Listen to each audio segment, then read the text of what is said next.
Malkin, who's your favorite group? Go ahead. Do you have one group that you love? Imagine Dragons.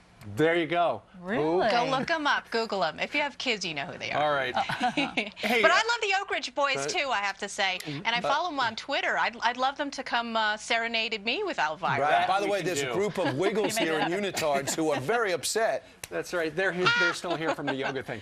Hey, Michelle, let's talk a little bit about this. We just heard from Ed Henry. The President of the United States is back on vacation in Hawaii. Meanwhile, just miles from where we're sitting, there are tens of thousands of people whose houses were destroyed by Sandy. And it's interesting. You go back 60 days, the President of the United States was out at a big photo op with Chris Christie saying, I'm going to eliminate the red tape. I'm going to make sure that FEMA follows through. And now 60 days later, nothing. Just for people who have missed that from about 60 days ago, here is our president talking about how he's going to get rid of the red tape regarding Sandy. My instructions to the federal agency has been, I want you to cut through red tape. I want you to cut through bureaucracy. There's no excuse for inaction. I instructed my team not to let red tape and bureaucracy get in the way of solving problems. We are not going to tolerate red tape. We're not going to tolerate bureaucracy. And, you know, I've instituted a 15-minute rule, essentially, on my team. You return everybody's phone calls in 15 minutes. And so there, So what do you think about talking that? about the red tape, but then, you know, people on Capitol Hill are trying to blame Boehner when he was looking at that Senate bill that was loaded up with a bunch of pork.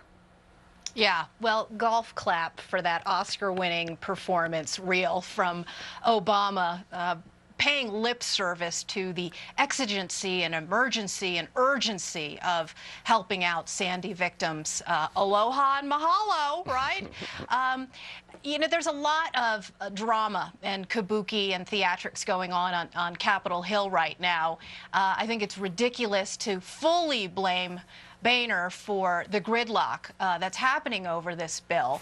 And the context for the spat, I think, doesn't bode well for the Republican leadership, because although there are die-hard committed fiscal conservatives who are sincerely opposing this bill because of the pork, the context for this battle was apparently a snit fit between Boehner and Cantor over how the fiscal cliff vote went down. And we reported on this on Twitchy, my curation and aggregation site, over the weekend, that there were tweets and messages coming out of Capitol Hill late on Sunday that the bill was pulled because of you know, the resentment between those two boiling over. And so there's a lot of intrigue going on there. In the meantime, the usual pork-stuffed emergency relief bill is finally being torn apart, not so much by Republicans on Capitol Hill as conservative watchdogs and activists who've been blowing the whistle on all of the piggy-porky stuff that's put into this this bill that's supposed to be for Sandy victims, but ends up benefiting Guantanamo Bay, fisheries in Alaska, Head Start. The Smithsonian. Hey, let's talk about gun ownership for a second. It's another major issue in this country, perhaps the top issue still after Newtown. And now we're finding out that Hollywood is outraged. They're cutting 30-second spots, saying we have to stop this right now. But as you have pointed out before, the irony of Hollywood getting upset while hiring armed security guards to protect them and their children in all aspects of their life. Don't take those guns away. Yes, yes, and we've talked about it on this show and on Fox and Friends Weekend. There's a plug for Fox and Friends Weekend. That these smug elitists have such selective disdain for armed security.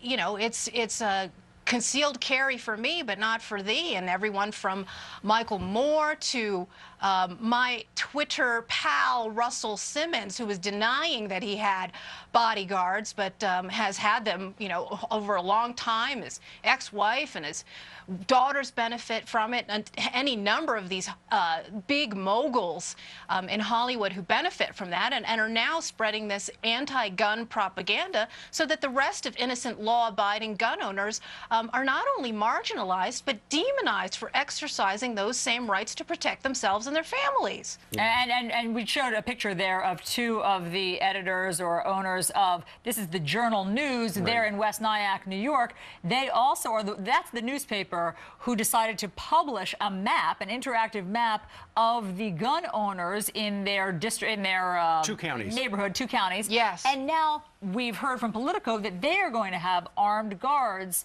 at their offices. I mean, so they begrudge people personally from wanting to protect their homes, yet they can have armed guards at their offices because of the emails they've gotten. Yes, that's right, Allison. And let me be clear that I oppose any kind of death threats or violent threats of any kind. But it is very difficult to muster up any kind of sympathy for these witch hunt journalists who, in the wake of the Newtown massacre, exploited it to try and go after the very people who make this country safer. I mean, this interactive map was completely reprehensible. There are several other newspapers, and I've written about them over the years, that have done the same kind of thing, that end up endangering the lives of people who have been victims of crime. I mean, did this paper go out and interview any of these people who were in the database to find out why they are armed now? It's because they are trying to exercise their rights to protect their homes. They may have been victims of home invasion robberies, domestic violence. They may be widows who are living alone. And instead of doing that kind of journalism, no, they capitalized and sensationalized on a tragedy. Shame on them. Well, good for Putnam County, New York, because they're saying, no, Journal News, we're not going to give you the list of who has legal guns in our county. Michelle, it's great kicking off the new year with you.